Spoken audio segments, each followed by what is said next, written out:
So I think all of you know that supramolecular systems are essentially formed from molecular systems, small molecules, and often via non-covalent interactions like hydrogen bonding, pi-pi interactions, charge transfer complexes, and so on.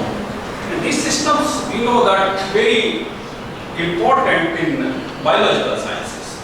So there will be really no life if you don't have supramolecular systems like cell membrane, which is self-organization of the phospholipids, or your DNA, or your various enzymes.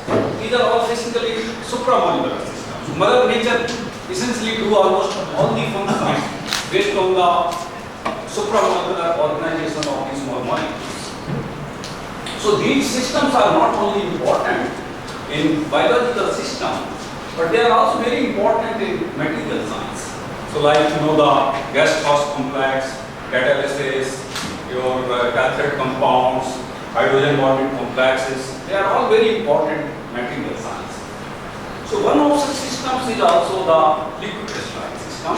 There are small molecules like cyanoviolate or triphenylate. They self-organize into supramolecular systems called the mesophases or liquid crystalline phases. So because of that, so today my talk is essentially on the various liquid crystalline self-organizing system.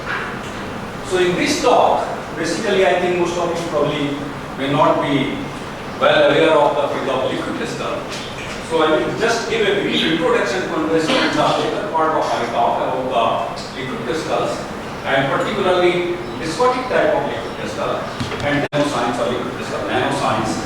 And in this, basically I will give the description of various zero-dimensional, one-dimensional and two-dimensional nanoparticles in the supramolecular order of liquid crystals. Okay, so to begin with, liquid crystalline state is essentially a intermediate state between the liquid crystalline state and the liquid state. So we know the crystalline state is a highly ordered system, where molecules have very little mobility. And in the liquid state, we have very high mobility but very little order. In the liquid crystalline state, we have both order and mobility. And because of this property, they are essentially useful in many device applications. So these systems basically were discovered more than a century ago, in 1858, by Australian botanist Renninger, who was trying to understand the physical property of a biologically important molecule cholesterol derivative. So, like if we have a pure compound, melting point is a characteristic property. All the pure organic compounds have a sharp melting point.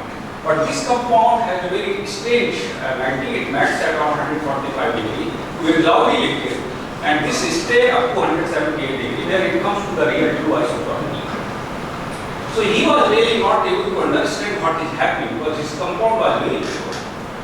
So he took the help of a German physicist, Otto Lehmann, and Lehmann was doing that time this polarizing optical microscopy and other XRD, etc. So he did several experiments. On that basis, he said this is a new state of the matter, which he called the fluid crystals. Actually, that becomes later liquid crystals. So this is considered as the fourth state of matter. Because you people are also working on, I think, plasma state, so I would like to clear that those who are working in the plasma state, they also consider plasma state as a fourth state of matter. So we will not go into the controversy which is fourth or fifth. Most actually call fourth state of matter. Okay, so from development point of view, at the beginning, obviously there was no taker because when you discover something new, people are generally against the system. So nobody was believing that these are the real energy system or something. And but around 60 or so, the first indication came that these materials will be used in display devices.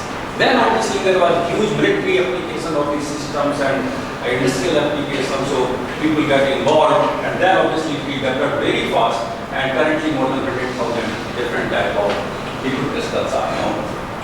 So a German chemist actually, Forlander, he did a really very significant work during this period, 1900 to 1935, and he really started to understand the chemistry of liquid crystal.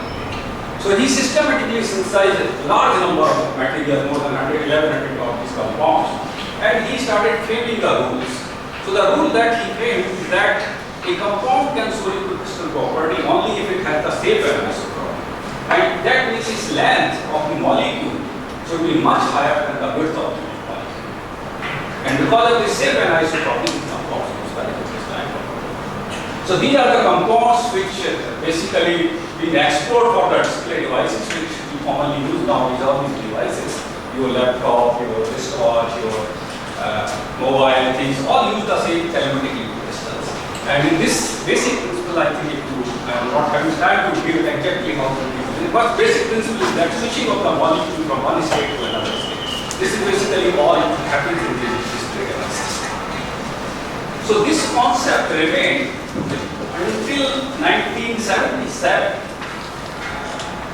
And in 1977, Professor Chandrasekhar at my institute,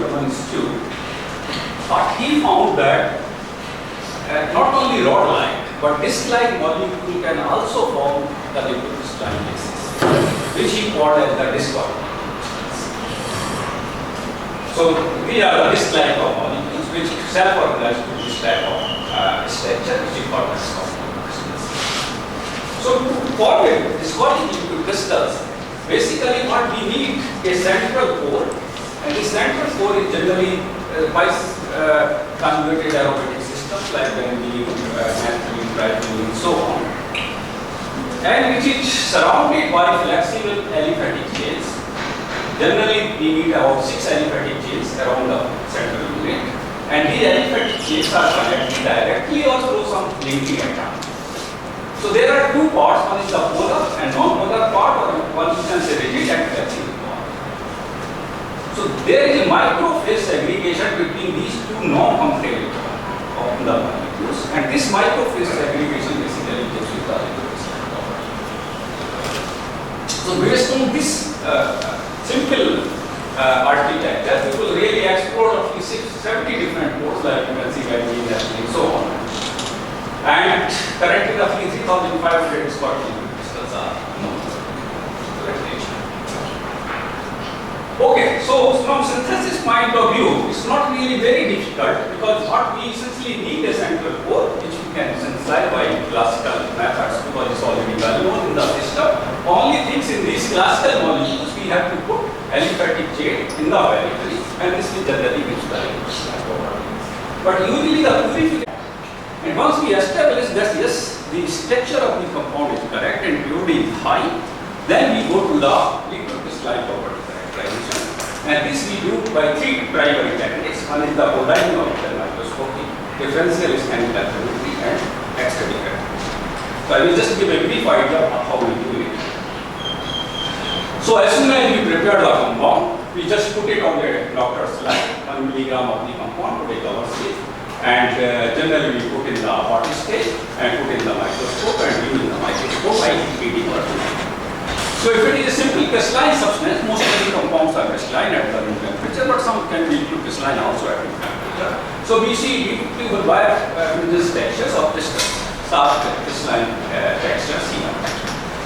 So if it is a normal crystal and if we heat these crystals, then they directly go to the isotope. Compound or heating passing from crystalline state to isotropic state via these type of textures, that means compound is heating. And sometimes, here it is very important to know that sometimes these textures, crystalline textures are also biophilians and liquid crystalline textures are also biophilians. So basic difference is that crystals are not having any mobility, no serity. If you try to press the slide, there will be no movement of it because they are rigid system.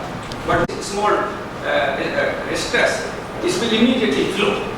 So all the texture will get disrupted. So that means this is having both order, crystalline structure because biophilians you are seeing, as well as mobility of the liquid in the system. So that confirms that the compound is in the crystalline state. Then obviously we look the DSC, which obviously you know if you put a small sample in the ready-made DSC machines.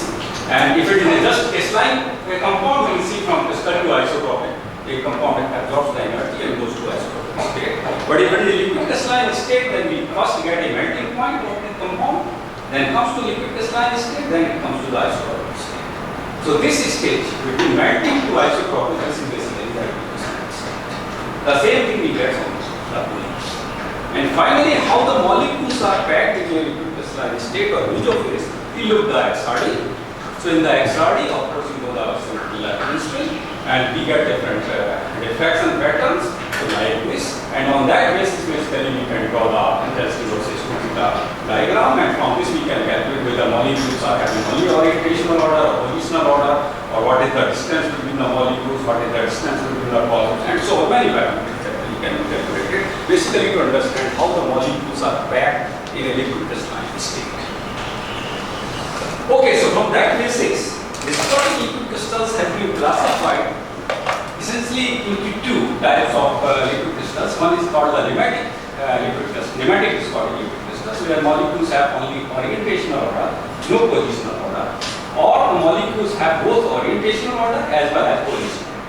So molecule stacks essentially in the forms of columns. Then these columns self-organize into different lattices like hexagonal lattice, rectangular lattice, optic, and so on.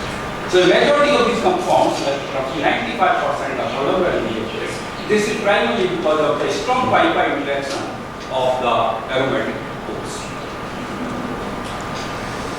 So both these phases, whether it is called nematic or your columnar, both are important really industrially. So viscotic nematic really are important to prepare high quality of the carbon products. And this has really a lot of relevance to the discovery actually, because when people in around 60s or so, people were trying to understand the carbonaceous mesophase. So carbonaceous mesophase is the phase where we heat the coal tar pitch to convert into graphite. It passes through a liquid crystalline state. So people were, and the final quality of the graphite product was dependent upon what type of mesophase you are observing in the pitch. So people are trying to understand that carbonaceous mesophase, which ultimately lead to the discovery of viscotic liquid crystals. But the most important application is in the optical compensation. This played a really vital role in your present day television, because this is the technique by which we enlarge the viewing angle of a classical display system. And this is basically because of that we are able to now have our present day LCDs or so on. So we have done quite a really important work in this area on the display system. But today I will not talk much about the display, because I am focusing my talk on the semiconducting application of viscotic crystals. So from semiconducting application point of view, columnar phase is more important. So in the columnar mesophase, basically molecules are stacking one on the top of the other to form the columns. Okay. So the distance between the two molecules is around 3.4 to 3.5 angstrom between these things. And the distance between the two columns is around 20 to 40 angstrom. This depends upon how big chain length you are taking into account.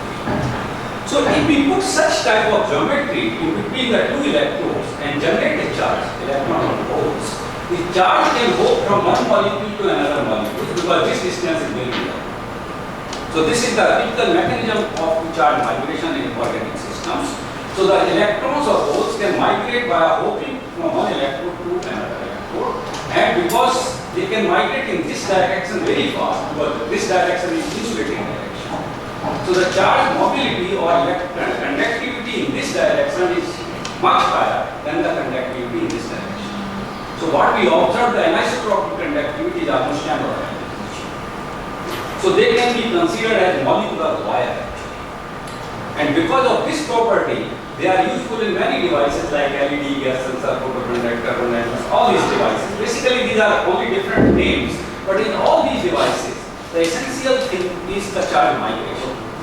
How fast a charge migrates from one electrode to another. And charge can migrate actually in this system is very fast, so this is the reason why they can use in all these devices.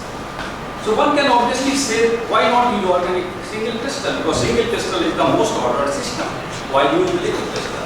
But single, there are two reasons. One is the single crystal is very difficult to grow, particularly on the surface. So they are very expensive and very difficult to grow on the surface. While these systems are liquid-like system, so we can easily grow on the system and we can easily align them. So for instance, we can easily align perpendicular to the electron, this geometry, or parallel to the geometry, electrode. So this geometry is very good for the devices like photovoltaic solar cell or transistor or high-temperature mirrors. Or this geometry is very good. You can just put the source and drain and you can put it into the transistor. Okay, so there was a lot of interest since the discovery of these materials as a one-dimensional conductor or photoconductor. But the real interest actually came in 1994 when the Richter group in the Germany, basically they measured the photoconductivity in this type of derivative at 0.1 centimeters per second. And this was very high photoconductivity. This was the highest actually that time. So obviously the idea was how to improve this conductivity further so that we can use them in a real photovoltaic device, photoconducting devices like the zero gravity or something. So that was I was a student with the Richter actually. So BSF associated with BSF. So BSF people asked us, okay, if you increase further work order of magnitude and photoconductivity, then we can immediately start making the Geox machines with these materials. So that time, one of the meetings obviously Richter asked me particularly how we can do it. How can we do for the change in this case? So I say if the conductivity depend upon the migration of these electrons in this direction. So if we somehow reduce this distance, then the charge migration will be much faster. So how we can reduce this distance? Then it's very simple, because if we increase the size of the pore, then the pi-pi interaction will be much higher. So that the pi-pi interaction will be higher than the separation will be narrow. So with this idea actually we started working on many different pores like this and this, which are much more delocalized pi electron systems, and we really have done quite a lot of work. So we have proved that yes, we can really control the pore distance and so on. And this concept had further been really well explored by others, particularly in Germany by the group, and they prepared very large molecules like this. They call the nanographenes. And these nanographenes based viscosity crystal has actually been used in the devices like transistors and photovoltaics. So this concept is a really very good concept, but then there are problems. When we go from small molecules to very large molecules, then it loses the processability because the compounds is having very high melting on the 400 degrees so, and the solubility is also very low. So it's not so simple that we just increase the size of the molecules. We have to really control the peripheral chain configuration also to really have a narrow separation. So I just give one example of our work, not too many examples. How this really gives us an opportunity to develop new chemistry. So as I said that we started working on this divalent filing system with the hope that because instead of trifilling, this is basically trifilling, having 18 delocalized pi electron, and this is having a 24 delocalized pi electron system. Synthesis was very simple. We just took the literature. It was known in almost 1950 or so. Dimerization of the two di-alkoxy benzene basically gives the octa-alkoxy divalent. So we prepared a number of these compounds, and we measured the charge mobility. So instead of getting a high charge mobility, we got a one order of reduced charge.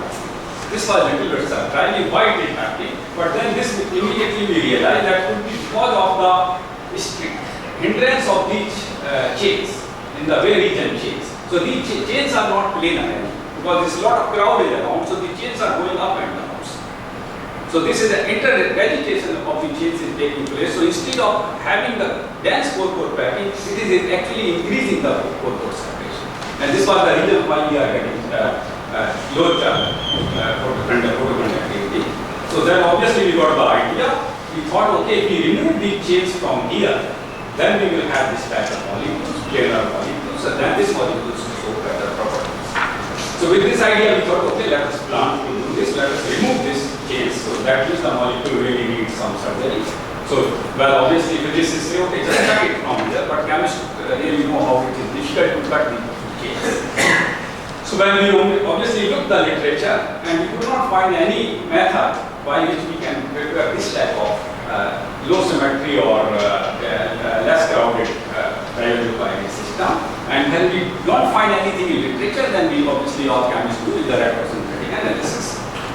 So obviously from retrosynthetic analysis point of view, this is the target molecule. We can break these molecules to get a tetraphenyl. This is the key compound. We can further break this molecule from here to get the phenyl and biphenyls. We can further cut vanillin. So that means, okay, we have almost all the recipe. We can really prepare this materials. And here is the real synthesis. We start from the nitrobromine vanillin, reductive coupling to biphenyl, Sandmeyer reaction, alkylation. Then obviously, then key compound is prepared by the key coupling with boronic acid. We can couple directly with this boronic acid, or we can convert this to boronic acid and can couple the iodide-ethoxyvanillin to this. And this can be chemically or chemically cyclized with this compound. So this was the first rational synthesis of this type of materials. So obviously, to understand these things, we prepared the two molecules. One is octa-substituted and one is hexa-substituted with identical chain of the C5 carbon atoms, and look the XRD. So in the XRD, what we found that the core separation in the octa-substituted compound was 3.89 angstrom, and this was almost as low as 3.5 angstrom. And correlation then was also very high. So this may be proof that yes, this compound is much more ordered than this. Okay, so this was the one concept that you will do the basic chemistry to improve the electronic properties. So this is a really hard work. But it works, but we have to do really very hard chemistry and those things. So in 2002 or so, when I joined the Raman Research Institute, that time this nanoscience and nanotechnology was taking place in many different directions, actually, in all different directions. So I thought, why not including this into the field of liquid crystal?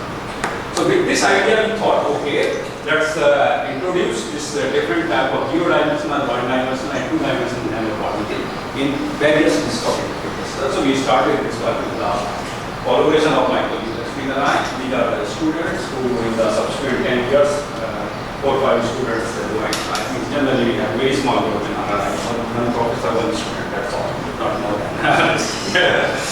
So you have to work a lot. Anyway, so we started this work, and in the next few slides, I will quickly come to the discussion of these three types of nanoparticles. So let's start from these are some of the papers. Obviously, we have done a lot of collaborative research. So I will talk only few papers which are in red, which are more chemistry oriented, physics oriented papers. Okay, so let's start the dispersion of geodimensional nanoparticle in viscosity crystals. So we have currently looked at silver and gold nanoparticles and cadmium, selenide, and telluride quantum dots in dispersion in viscosity crystals.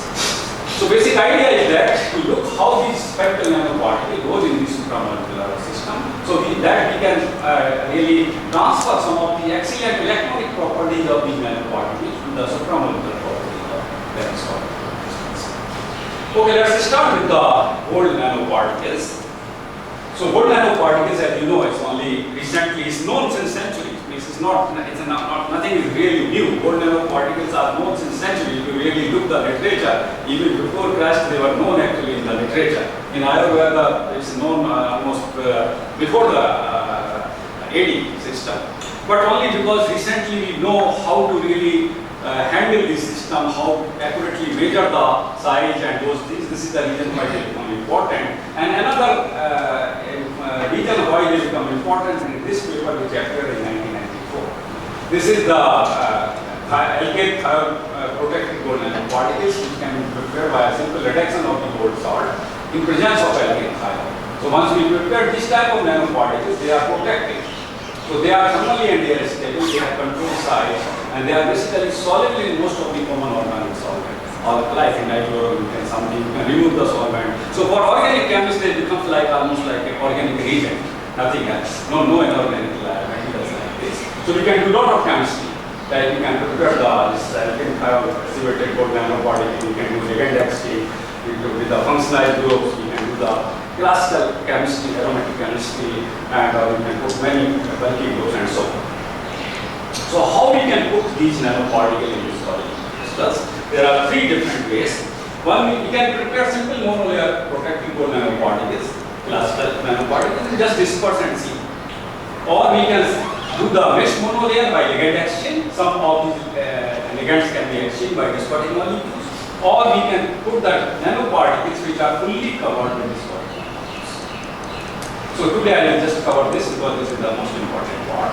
So to prepare these nanoparticles, obviously what we really need a thiol which is connected to a discotic molecule. So this is basically chemistry, which is a little difficult, but we have developed a lot of practical chemistry, so we know very easily how to make this thiol.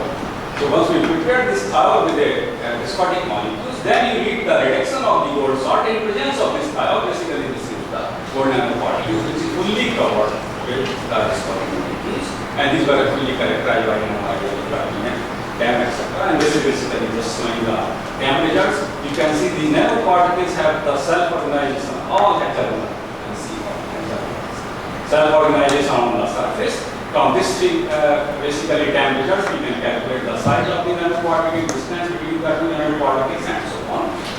So after this characterization, we basically disperse the nanoparticle in a classical dispersion, like a hexadenylphosphate, and then characterized by the three techniques which I told you in the introduction part, like the polarizing optical microscope, which gives the cluster texture, the DSC, which gives both the melting point and isotropic temperature, and XRD, which gives both the D-spacing. D-spacing is basically the space between the two columns. So what we observed that there is almost no change in the D-spacing. Texture remains almost same, DSC remains almost same. So that means the dispersion of these nanoparticles is not really changing the mesomorphic properties of the system significantly.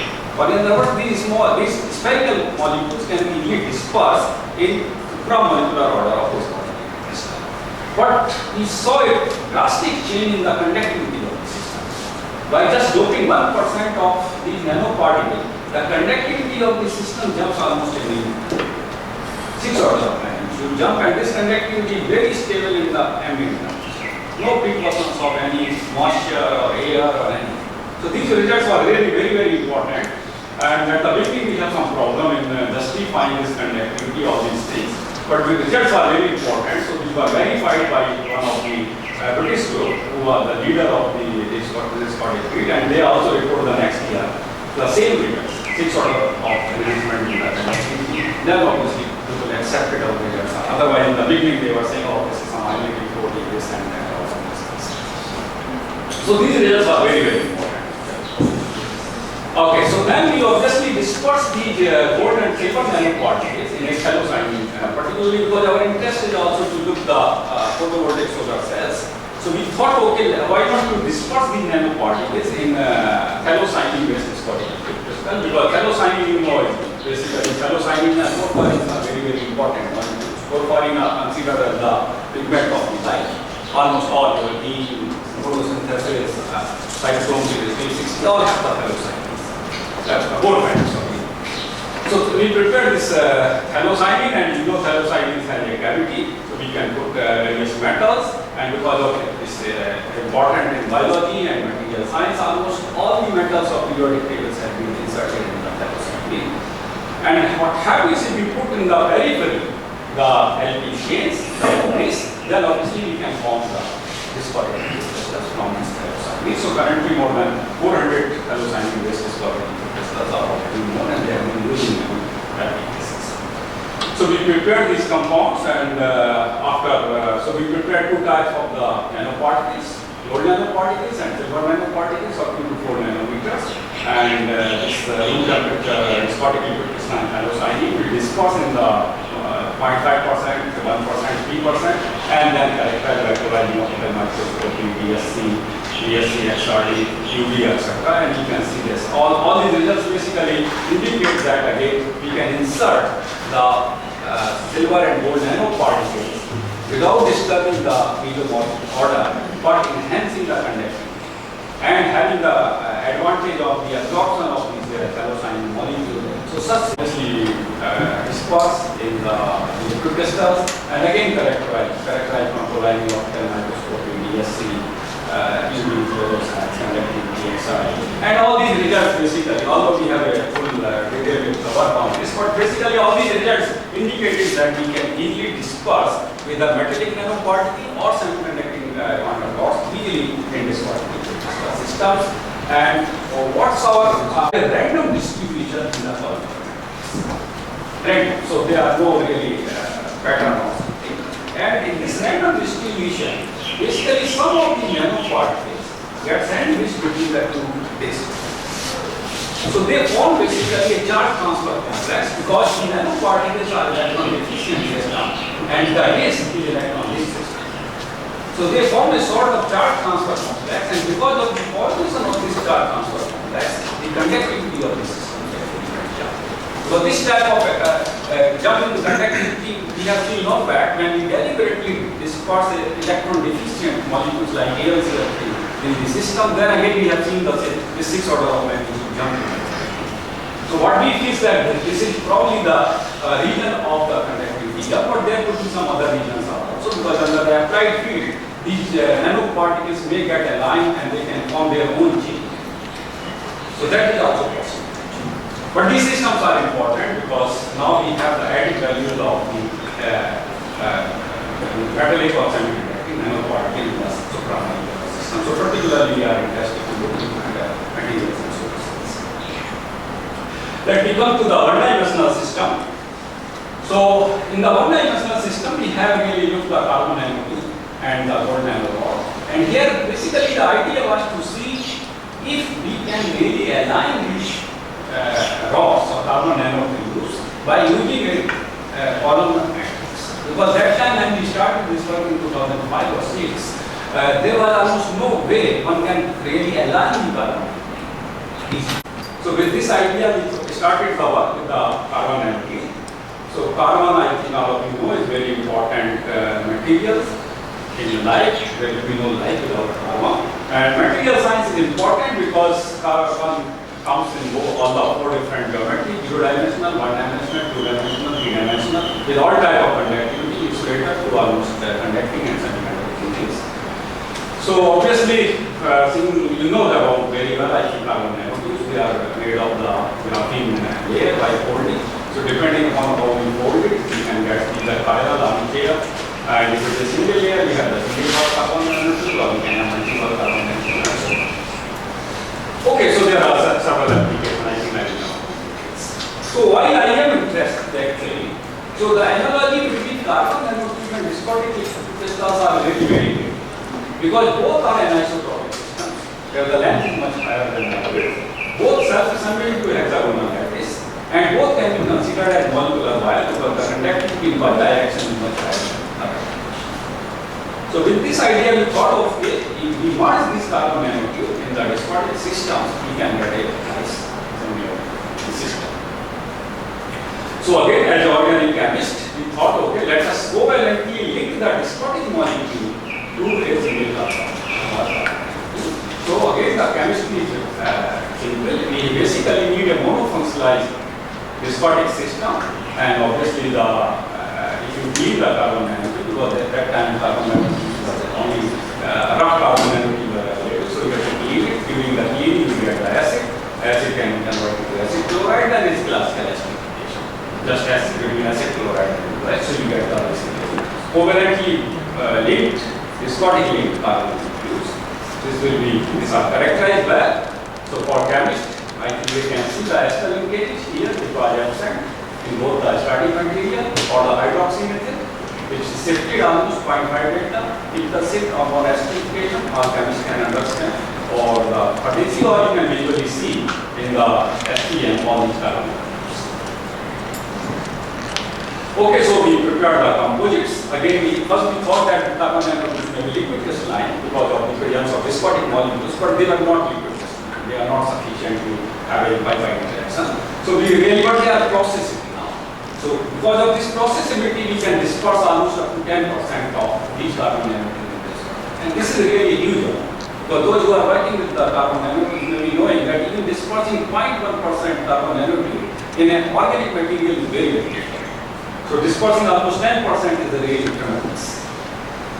So with this we prepared the nanocomposites and characterized by the classical 3 methods. One is the polarizing microscopy. So this is a pure system.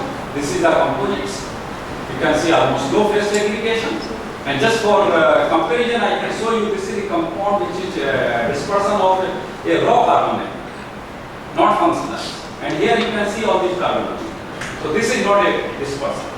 This is just mixing of a carbon nanotube in a dispersion. This is not good actually. So those who are working in this field must understand that dispersion is very different than the just mixing of the nanoparticle in the system. You should have a uniform system where you cannot see any phase separation. Only then it is work. So then again you can see the DSC. Of course, this is the pure compound. This is the composite, 10% composite. You can see slight reduction in the isotopic temperature, which is obviously because we are adding an impurity in the system. Then obviously we look at the XRD. So unlike the spherical nanoparticle, this carbon nanotube dispersion have a really huge change in the XRD. Particularly the de-spacing of the pure system by 1.6 nanometer, which is enhanced to almost 2.4. So this was basically the difference of the diameter of the carbon. So this means basically carbon nanotubes are going along the columns, so that the columns get aparted and the carbon nanotube goes because of the same type of joint. And this is the reason why this system becomes very important, because now the entire system can be really aligned either perpendicular to the system or parallel to the system. We can remove the template or we can use as such also. So this is the really important, because this means indirectly we can align the carbon nanotube at whatever direction we want, we can align. Obviously later we look the dispersion of various other type of carbon nanotubes and various different type of viscotic liquid crystals, which are room temperature viscotic, oligomeric viscotic liquid crystals, polymer viscotic liquid crystals, and in all these cases we found that carbon nanotubes can be dispersed. In some cases little high, 10% or so, in some cases it is less than 1%, but in all the cases we can disperse the carbon nanotube in all these type of viscotic liquid crystals. Okay, this is not our work, but our work was again followed by the Japanese group, and they looked the anisotropic conductivity after dispersing in the similar type of viscotic crystals. Because we were not able to really measure the anisotropic conductivity because we didn't have that data. So they measured it and they found that the conductivity in the direction of the dispersion of the carbon nanotube is much higher than the conductivity in that direction. So this basically proved our concept that yes, the conductivity goes along this direction. Of course, then we really moved to the gold nanorod, and the primary reason to move from carbon nanotubes to gold nanorods were two actually. One is that whatever way you make the carbon nanotubes, you have almost no control over its length and conductivity. Whatever way you prepare, you always have a mixture of semiconducting, conducting, and all various type of length. So which is not very good because the system is undefined.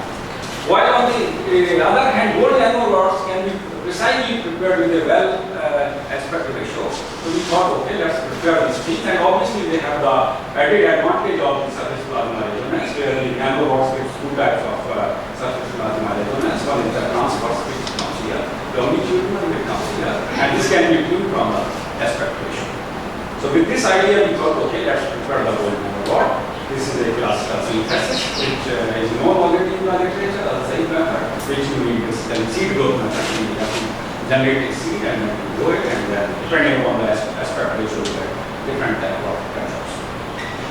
So we prepared these carbon nanotubes with the aspect ratio of about 2.5 or 3. And our carbon nanotubes were not very perfect for the dog bone type of, because if you really don't quench during the preparation the reaction in a well-defined time, then within 5 minutes or so there is a more mass deposition at the corners and the type of stuff. But they were anyway good enough to disperse and discuss, and this can be verified from the absorption. So this is the absorption comes from this type of mass. Then obviously we disperse in the viscotics and again characterized by the three techniques. Polarizing microscope, you can see where disperse, 1%. 2% is our case also, but 5% is not good. You can see with that. So these systems cannot be used for that. We have to work on this.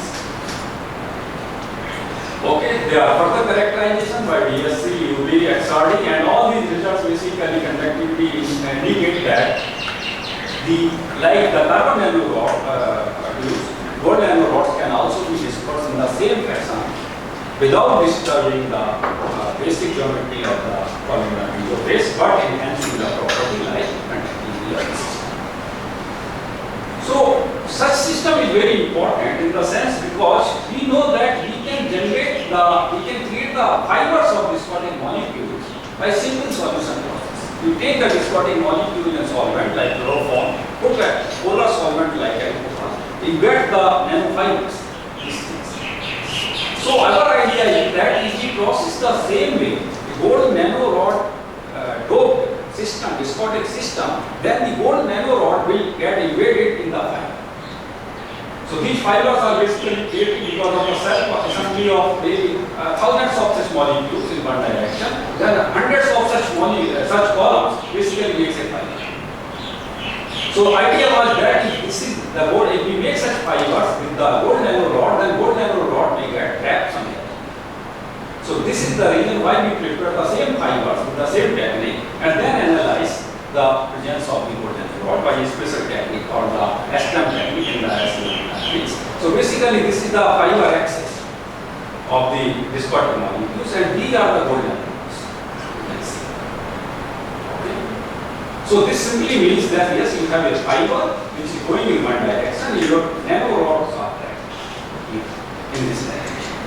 And this has become very important because such fibers has been shown that you can make these fibers and you can select a single fiber and you can create the source and drain here to make it unstable. This has already been reported earlier. Now you can imagine that you have a gold nanorod in this direction here. So this will facilitate the electron migration in this direction. So this type of really gold embedded nanofibers will be very, very interesting. This is the reason why they are very, very important. Or we can use them as a sensor also, because sensing goes in one direction. Let me come to the last topic, that is about the graphene. You know, graphene is a really very hot topic because of various reasons. They are very good, they are used in sensor, and so many applications of the graphene. And why I am interested in graphene? Basically, because I said these are the typical viscotic codes, vanillin, naphthalene, so on. These are all basically viscotic codes, and this is basically graphene. So that means that most of the viscotic liquid crystals are basically derived from the graphene. Or you can say graphene is essentially the mother of practically all viscotic liquid crystals. So your smallest core is the vanillin, and the largest core is the graphene. So in between there are all viscotic. So the idea was to see how this mother-child relationship really takes place. So graphene is the mother and viscotics are the child. So how mother really help in the self-assembly of the child. So with this idea we thought, okay, let's do this. Classical organic chemistry, take the graphite, oxidation to get the graphene oxide, and obviously the reduction with the presence of long aliphatic chains. So we will put the chains, aliphatic chains in this direction as well as on the surface. So on the surface basically they destabilize the column and neutrophils because they are not very well dispersed. So I will not present this part, but I will just present this part. So this basically you get the reduced graphene oxide which is soluble in organic solvent because of the presence of long aliphatic chains. So with this we prefer this graphene system. And then obviously we disperse in the room temperature viscotic liquid crystals. This has been designed for some specific reason, but this so the liquid crystal property is room temperature, you see. And we disperse in about 1% of the graphene system here, this system. And again characterized by the three types. The polarizing optical microscopy, VSC, and XRD, which I will show in the next slide. So in the VSC, generally you see that if you put any nanoparticle or any other substance, generally the isotopic temperature comes down because they act as a impurity or they destabilize the system. But in the case of graphene, we see a drastic change, very different change. Here, dispersion of graphene actually increases the isotopic temperature. And this simply gives us an indication that graphene is stabilizing the column and nucleus rather than destabilizing. To understand that, you obviously take in the XRD, and this is basically almost identical XRD by dispersing different amount of the graphene, and this is again the jump in the conductivity. So conductivity jumps from almost 3 order of magnitude, and this is like it is the semiconductor material. So again you can see that here in the conductivity really decreasing with respect to the temperature. In all other cases, we have seen that conductivity was actually increasing. But this is like a typical semiconducting behavior, because this can be rationalized because of the on heating, the core separation actually gets increased. So at the room temperature, the core separation is narrow, which we have just found in the XRD. At XRD, this peak is basically for the core separation. So the core separation at low temperature is very low, and this increases upon the temperature. So because of this, the charge migration is weak, and this is the reason why conductivity probably varies. So this is like a pure electronic conductivity. Anyway, to really propose this model, where you have the columnar structure, and then graphene gets inserted between the layers. So you have the columns, and then the graphene goes. So it's like a molecular building, where you have the pillars, then graphene acts as a roof.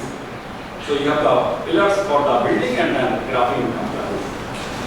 So basically, to prove this model, we have done interesting work of the cryo-SEM. So this is basically the SEM image of the pure discotic liquid crystals, almost featureless.